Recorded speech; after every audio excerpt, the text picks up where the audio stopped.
Okay, Cortland. So here's how I would approach this. First, I would probably not make this fully physically accurate. Obviously, you have some welding points, and I think that's just going to be a little too hard to model. So I think in this case, I would just try to make it so they kind of touch, right? So they come, just break this down to simpler pieces, and then just get them to touch or overlap. Okay. First thing I would say is just I would go ahead and get this guy right here and make this a separate piece that goes all the way around. That's probably probably the easiest one to do, right?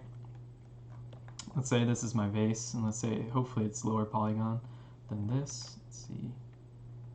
Right, so let's say it's something like this, right? Then what I can do is I can find every other vertice, or it might be a little more precise than this. But you can get that zigzag shape that goes around and wraps around the body of it. Okay. And then let's go ahead and, to make sure it stays on the surface, I'm going to turn on transform edge slide, right? And then we can just move this up. And then what I would do is, if you're doing this, you'd want to make a copy of your vase. You don't want to do this on your actual vase because you want your vase to keep its good topology. You don't really want to mess this up. So this is just a version of my vase that I'm just using specifically just to convert or get more information out of. Okay, so let's say it's something like this, which I think it's too steep, but oops, let's close that. So there's this option. The other option you could do is you could apply what I'm going to do for the stick man. But what I do here is I would just take this and you do what I covered in the video, which is convert to polygon edges to curve, and then you can extrude your shape along that, right? You can get rid of the old mesh that you don't need, right? So I'd do something, personally, if I was doing this, I'd do something like that for the, let's go back to downloads. Oh wait, where is it? Is it? Oh, it's in Slack. For this piece right here. Or if the edges aren't quite lining up right, then you could just, you can make it as a different object, or you could do this method I'm going to do for the stickman. Okay, so for the stickman, what I'm doing is, let me just go ahead and open this so I can draw on it. Okay, so for the stickman, this I'm treating as like one piece. And then the other thing I'm doing is I'm treating this as one piece, right? And then I'm treating this as one piece, right? And then the other parts of the body are probably easier to do, like this and this are definitely the easiest ones to do, and even the one that circles around, because you already have topology that you can use there, right? On your object, right? So you can take an edge loop around that whole of your kiln. You can take that one and convert it to a curve and then extrude along it, and you'll get like a circular barbed wire. And same thing with these ones, but these ones are a little bit trickier. So arms I'd treat as one big piece that goes around, and then the main body from the head down to one of the feet I'd treat as one piece, and the blue is just like a little stump. Okay. So I'm going to come back over to my. Alright, so you can see here I have a little stick figure curve that's projected onto an object, and I'll show you how I did that. So what I'm going to do is I'm going to Control Z, let's see if I can, actually I'll just start it from scratch. Okay. Alright, and this is one of the legs, and I'll just start that from scratch too. And this is going to be my barbed wire shape that I want to extrude upon. Okay, so I'm going to go top. So what I started from was where's the curves? A circle. Okay. In order to cut or to have a starting point for my circle, right? Because I want it to start from here, go around, and then start going down this way and then do a leg. What I could do is I could have drawn this out by hand. That's totally doable. I just wanted to start from a simpler object, so I'm going to cut off a piece of this. So I'm just going to cut right there. So I just go to curve point to select a point, and then cut, and then it's going to reconfigure or redraw my curve like this. Oh, there we go. So I could just cut it like that. And then what I'll do is I'll go ahead and position this down like this, right, to get the main body, and then I'd figure out the leg, right? Maybe these guys, let's see, which one's this one? So this comes over maybe like that more. If I need like So if like it's bending too much and I need this to be straighter, but I don't want to deform this too much, then what I can do is I can add another curve point or a control vertex. So I select a curve point. I'm going to click on Add Knot, insert knot right there. And what that does is it gives me another point to mess around with. So then I can drag that one up. Okay. So one thing you're probably going to notice is, let's go ahead and take this. I'm going to set this to, I'm going to turn on Snap to Curve. I'm going to snap it to there. Oop. To here. Okay. Turn on Snap to Curve. Zoom in on this. Rotate this so it's oriented towards the curve. Something maybe like this. And you'll notice when I extrude along my curve, right? Let's go to Poly Modeling, Extrude. So my mesh is, or my curve is backwards. So I want to go to, let's see, curves, reverse direction. Okay. I'm going to select these faces, select this curve, try extruding again. Should snap to the end, which it is, which is good. I'm going to set a high-ish number of subdivisions. And you'll notice here, these are really evenly spaced, and then it gets down to here and starting to space out. And you'll notice if I go back to my curve, let's turn on, you'll see these curve points or these control vertices are evenly spaced, and then we have these big gaps, right? So it's extruding and keeping those, or setting those subdivisions based on that, right? So what I'm going to do is I'm going to jump back. I'm going to rebuild my curve so that it's going to evenly distribute my curve points across the whole shape. Okay, so I'm going to select my curves, open up Rebuild, Rebuild Type Uniform, give it a decent number of edges, or curve points, click Apply. See, I got a little bit of wonkiness there, so let's go ahead and click Apply. Let's see if we can smooth that out. So I'm going to click on that and say, smooth. Nope, too much. So let's just go in. I'm probably just going to go in here, and it's probably easier just to, I could actually just take these and straighten them in one axis. That's probably easiest, right? And so now what I can do is I can select this. I'm going to make a duplicate of it because I'm going to need this shape again, right? For my other barbed wire pieces, but I can take those faces, select the curve, and then I'm going to go ahead and extrude and set the divisions to something like 60. You can see now these are evenly spaced out. Okay. And then what I want to do is I want to go in there and do my twist so that I can get a channel box twist. There we go. So I set it like 4,000 maybe. Turn on smooth, and now I have my barbed wire. So my barbed wire is probably a little thick, but that works. And then what I do for the other leg is I just make it a little short piece, right? So I'll probably come to the top here, go to curves, and I'll just choose the EP curve tool. And so I'll just click a point here and a point here, right? And then I'd extrude along there. Okay, so I actually went further than I should have. So I'm going to actually delete the mesh and only have my curves. Okay, I'm going to go back.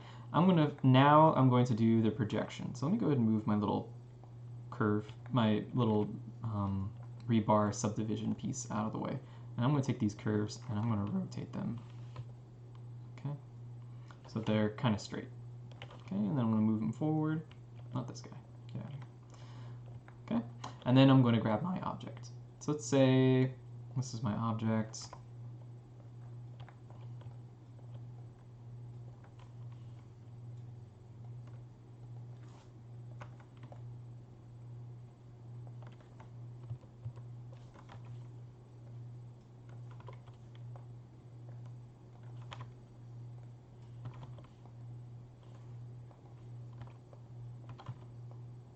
Just trying to make it sort of kiln shaped. Okay, and let's make it bigger. So let's say this is my kiln. Okay, so what I'm going to do is I'm going to size this down to, you know, around about how big my little stick figure dudes are. I'm going to move them kind of into place, right? And then what I'm going to do is I'm going to use a shrink wrap deformer. So I'm going to select my my curve, select my mesh, and I'm going to go to Deform, Shrink Wrap. You'll see it acts a little funny right here. So we're just going to do change those settings for the shrink wrap.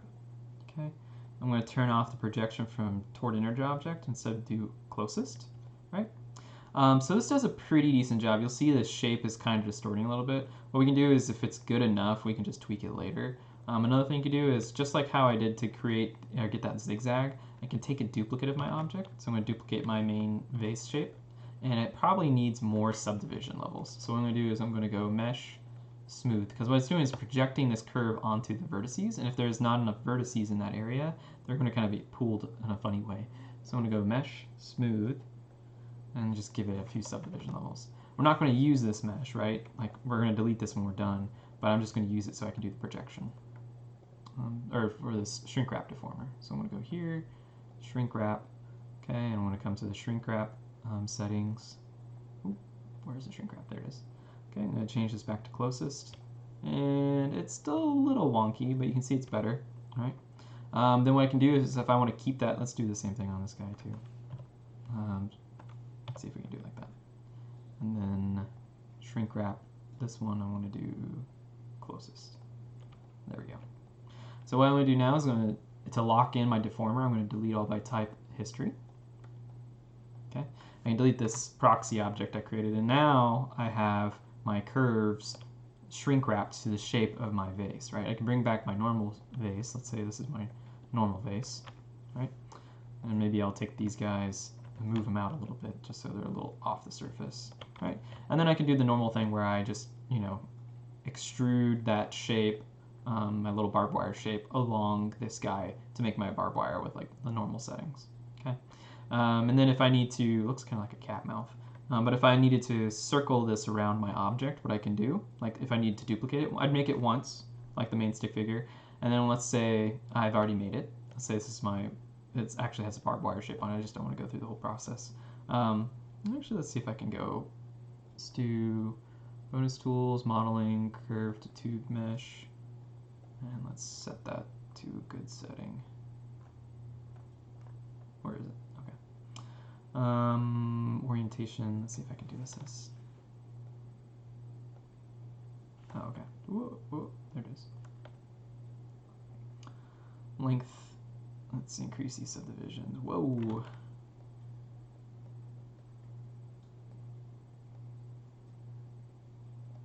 Okay, and then let's bring this thickness down. Width, 0.2. Okay, it's too many of these ones, so I'll just say 70. Set this to a decent number like 8. Let's do the twist, 4,000. All right, I'm only doing one of them, so you're not really going to get your barbed wire shape, but I'm just doing this for an example. No taper, 0. Whoa, okay, never mind. Do taper. Let's just keep it like this, just so it's easier to see. And I'm just going to do this just for example. So if I need to mirror this around my object, or around my, around my kiln, if I have the actual number that I need them to be. So let's take a look at your reference. It looks like there might be 1, 2, 3, probably like 6 total, right? But they're not actually going, they're not evenly distributed across the whole object. They're kind of, this front area, there's missing some, and then it's evenly distributed. So let's say there's 2 more, or maybe 1 more. So let's say there's total of 1, 2, 3, 4, 5, 6, 7, or 8, right? So what I'm going to do is I'm going to come to this, and I'm going to do 360 divided by 8, right? So each one's going to be 45 degrees rotated. So what I can do is I can duplicate it. The problem is you're going to see this pivot points right here, so if I rotated it in the y-axis 45 degrees, that's not right. So what I'm going to do instead is I'm going to grab my object, I'm going to go ahead and duplicate it. I'm going to put it into a group, so I'm going to go to edit group. You'll see this group's pivot points down here, and now I can rotate this 45 degrees. You can see it's going to rotate around my object 45 degrees, assuming my object is centered. If your object's not centered in the scene, then this isn't going to work perfectly. So I'm going to go ahead and, you see I'm duplicating this group, right? So duplicate this group, and I'm going to rotate this one another 45 degrees, so this one's 90, right? And I would just go all the way around like that, right? And if I need to, I can tweak the distances from them if I find out they're not quite lined up. Okay, so that's the basics of how I'd approach the stickman. Is that I would draw out the curve for the stickman body, then I would project them onto shrink wrap them onto my vase with the shrink wrap deformer. Delete or history so that the shrink wrap modifier is locked in, and then start duplicating and mirroring it, or go ahead and create one of your barbed wire versions. So go ahead and extrude the tube along the wire, and then once you have that, then you can duplicate and mirror it around. And so I think for your object, you really don't need to actually weld them together. I didn't do the barbed wire part, I just needed a tube for an example. But if you had your other object that goes across, or your other piece of barbed wire that goes across, the arms interlinking, right? Because we have an arm going down here and then going up like that.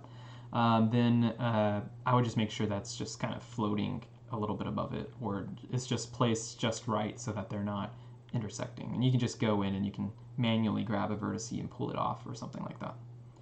Okay, so that should be the basics of how to approach that kind of thing. Hopefully that makes sense.